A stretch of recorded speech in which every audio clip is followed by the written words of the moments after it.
الحمد للہ رب العالمین والصلاة والسلام علی خاتم النبیین اما بعد فاعوذ باللہ من الشیطان الرجیم بسم اللہ الرحمن الرحیم الصلاة والسلام علیک یا رسول اللہ وعلی آلک واصحابک یا حبیب اللہ الصلاة والسلام علیک یا نبی اللہ وعلی آلک واصحابک یا نور اللہ۔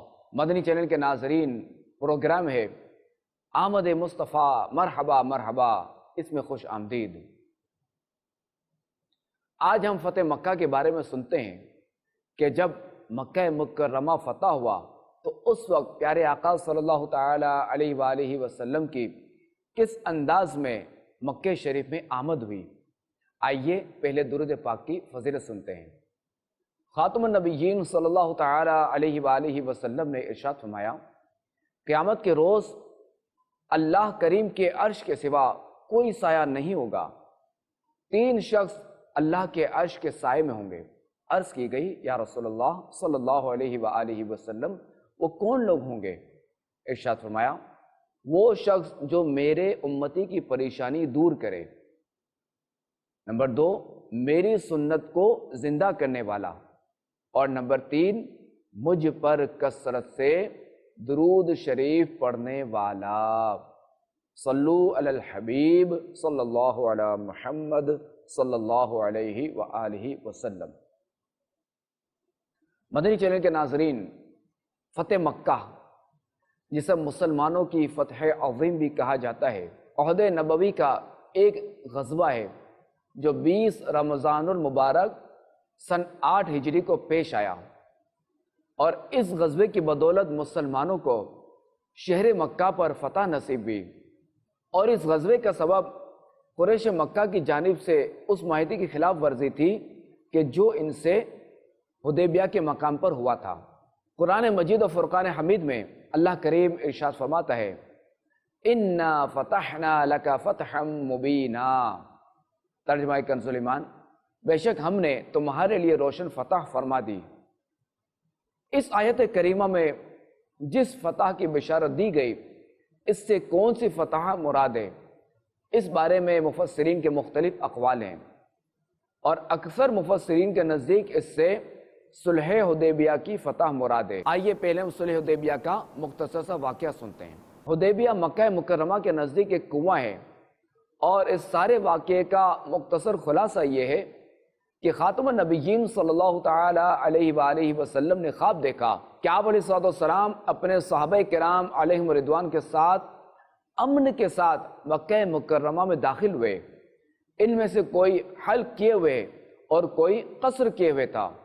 نیز آپ علیہ السلام کعبہ معظمہ میں داخل ہوئے، کعبہ شریف کی چابی لی، طواف فرمایا اور عمرہ کیا۔ نبی کریم صلی اللہ تعالی علیہ وآلہ وسلم نے صحابہ کرام علیہم رضوان کو اس خواب کی خبر دی تو سب خوش ہوئے۔ پھر آپ علیہ السلام نے عمرے کا قصد فرمایا، اور 1400 صحابہ کرام علیہم رضوان کے ساتھ ذی قعدہ کی پہلی تاریخ سن 6 ہجری روانہ ہوئے، اور ذوالحلیفہ میں پہنچ کر وہاں مسجد میں 2 رکعتیں پڑھیں، عمرے کا احرام باندھا، اور آپ کے ساتھ اکثر صحابہ کرام علیہم رضوان نے بھی احرام باندھا، جبکہ بعض صحابہ کرام علیہم رضوان نے جحفہ سے احرام باندھا۔ دوران سفر راستے میں پانی ختم ہو گیا تو صحابہ کرام علیہم رضوان نے عرض کی، لشکر میں پانی بالکل نہیں ہے، صرف حضور علیہ السلام کے برتن میں تھوڑا سا بچہ پانی ہے۔ تو آپ علیہ السلام نے اپنے برتن میں اپنا ہاتھ مبارک ڈالا تو مبارک انگلیوں سے پانی کے چشمے جوش مارنے لگے، اور پھر سارے لشکر نے پانی پیا اور وضو کیا۔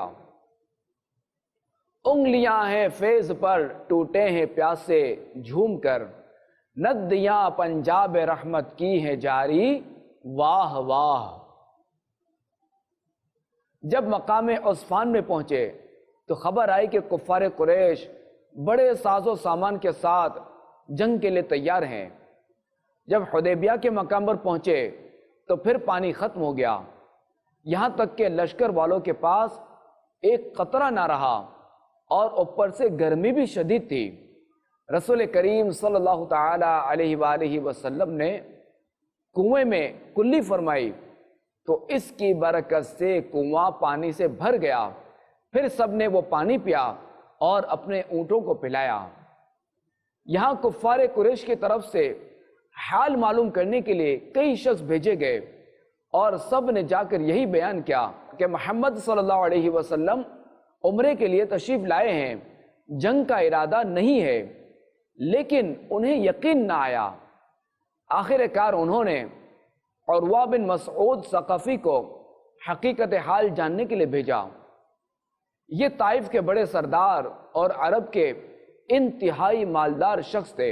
انہوں نے آ کر دیکھا کہ محمد بن عبداللہ صلی اللہ تعالی علیہ وآلہ وسلم اپنے ہاتھ دھوتے ہیں تو صحابہ کرام علیہم رضوان تبرک کے طور پر غسالہ شریف حاصل کرنے کے لیے ٹوٹ پڑتے ہیں۔ اگر کبھی لعاب دہن ڈالتے ہیں تو لوگ اسے حاصل کرنے کی کوشش کرتے ہیں، اور جس کو وہ حاصل ہو جاتا ہے تو وہ اپنے چہرے اور بدن پر برکت کے لیے مل لیتا ہے، جس میں اقدس کا کوئی بال گرنے نہیں پاتا۔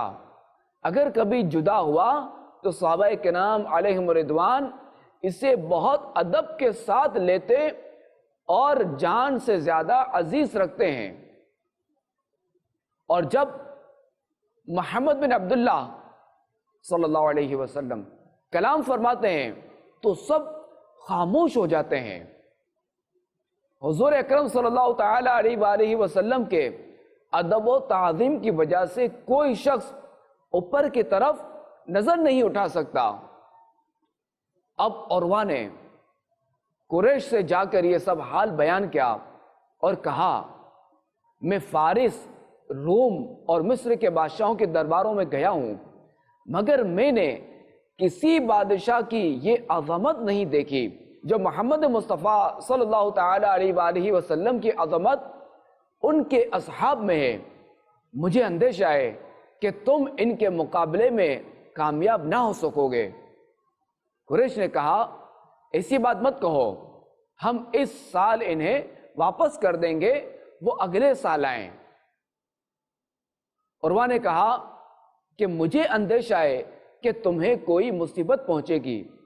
یہ کہہ کر وہ اپنے ساتھیوں کے ساتھ طائف واپس چلے گئے، اور اس واقعے کے بعد اللہ کریم نے انہیں اسلام کی دولت عطا فرمائی۔ اسی مقام پر خاتم النبیین صلی اللہ تعالی علیہ وآلہ وسلم نے اپنے اصحاب سے بیعت لی، جسے بیعت رضوان کہتے ہیں۔ بیعت کی خبر سے کفار خوف زدہ ہو گئے، اور ان کے رائے دینے والوں نے یہی مناسب سمجھا کہ صلح کر لیں۔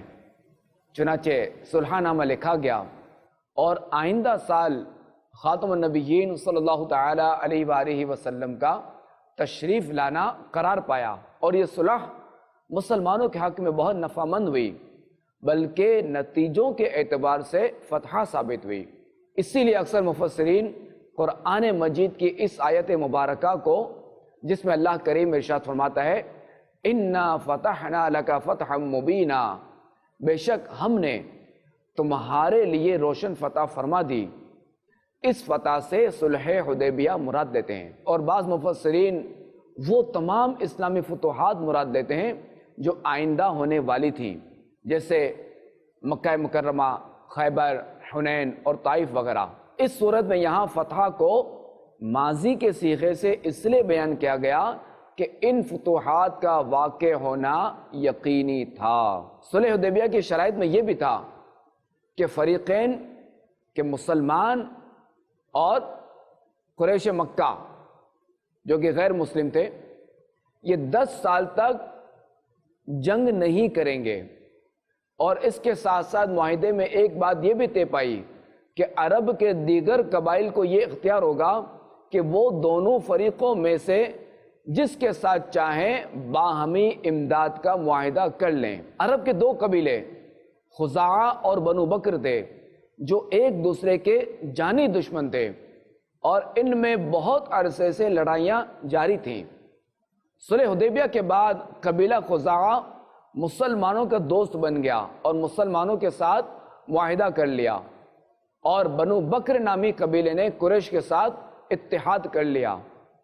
اب چونکہ صلح کے معاہدے کی وجہ سے مسلمانوں کی طرف سے حملے کا کوئی امکان نہیں تھا، چونکہ مسلمان وعدے کے پابند تھے، معاہدے کی پاسداری کے پابند تھے، معاہدے کی پاسداری کرتے تھے، جس بات کا کفار کو بالکل یقین تھا کہ مسلمان وعدہ خلافی نہیں کرتے۔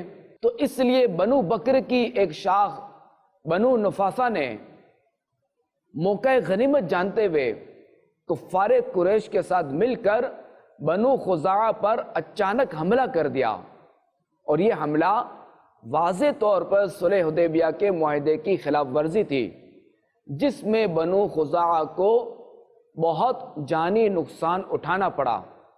اور اس واقعے کی خبر جب خاتم النبیین صلی اللہ تعالی علیہ وآلہ وسلم کو پہنچی تو آپ علیہ السلام نے قریش کی طرف پیغام بھیجا کہ 3 شرطوں میں سے کوئی ایک شرط قبول کر لیں۔ نمبر 1، خزاعہ کے مقتولین کا خون بہا، یعنی ان کے قتل کا بدلہ دیں۔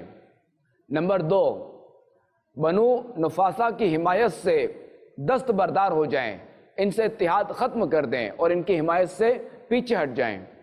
نمبر 3، یا پھر اعلان کر دیں کہ حدیبیہ کا معاہدہ ٹوٹ گیا۔ قرطہ بن عمر نے قریش کا نمائندہ بن کر کہا کہ ہمیں صرف تیسری شرط منظور ہے۔ اب 10 رمضان المبارک 8 ہجری کو خاتم النبیین صلی اللہ تعالی علیہ وآلہ وسلم 10,000 کا قافلہ لے کر مکہ مکرمہ کی طرف روانہ ہوئے۔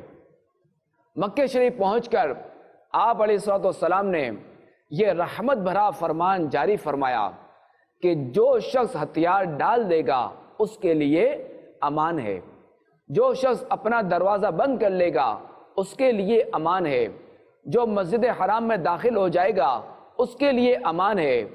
مزید فرمایا کہ جو شخص ابو سفیان کے گھر میں داخل ہو جائے اس کے لیے بھی امان ہے۔ مدنی چینل کے ناظرین، اس کے بعد اللہ کریم کے آخری نبی صلی اللہ تعالی علیہ وآلہ وسلم نے کعبہ مقدسہ کو بتوں سے پاک فرما کر کعبہ شریف کے اندر نفل ادا فرمائے، اور باہر تشریف لا کر خطبہ ارشاد فرمانے کے بعد کفار قریش سے ارشاد فرمایا، بولو تم کو کچھ معلوم ہے کہ آج میں تمہارے ساتھ کیا معاملہ کرنے والا ہوں؟ کفار مکہ آپ علیہ السلام کی رحمت کو مد نظر رکھتے ہوئے بولے، اخن کریم وابن اخن کریم، آپ کرم والے بھائی اور کرم والے بھائی کے بیٹے ہیں۔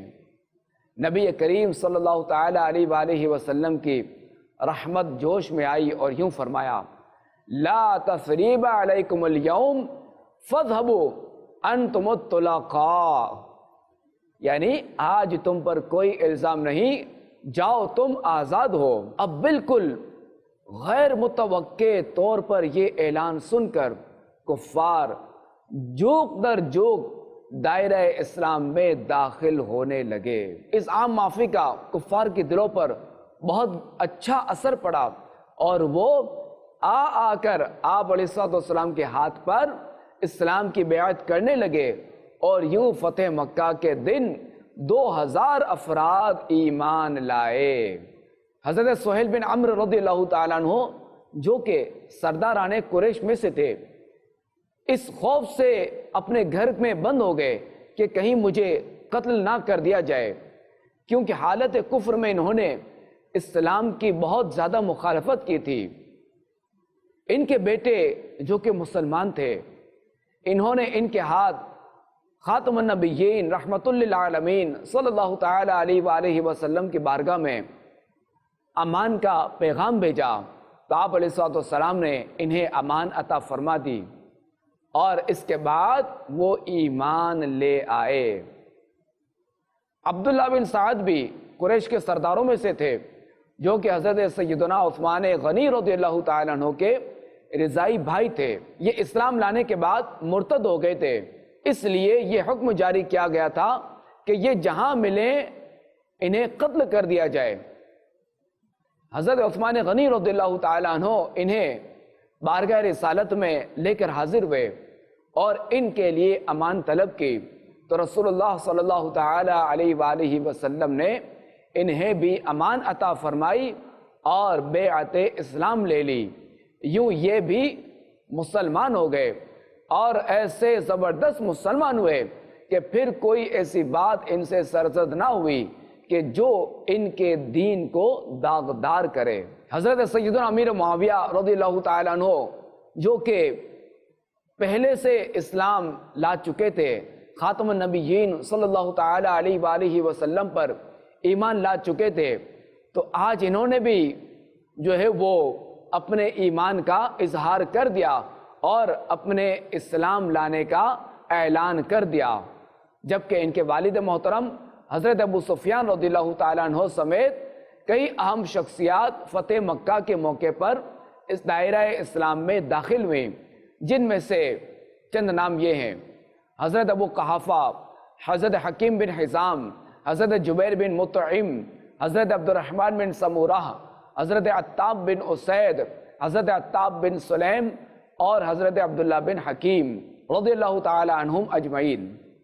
اللہ کریم اپنے پیارے حبیب فاتح مکہ صلی اللہ تعالی علیہ وآلہ وسلم کے حسن اخلاق کے صدقے ہمیں بھی با اخلاق بنائے اور دنیا و آخرت میں اس خلق عظیم والے آقا صلی اللہ تعالی علیہ وآلہ وسلم کا سایہ رحمت عطا فرمائے، آمین بجاہ خاتم النبیین صلی اللہ علیہ وآلہ وسلم۔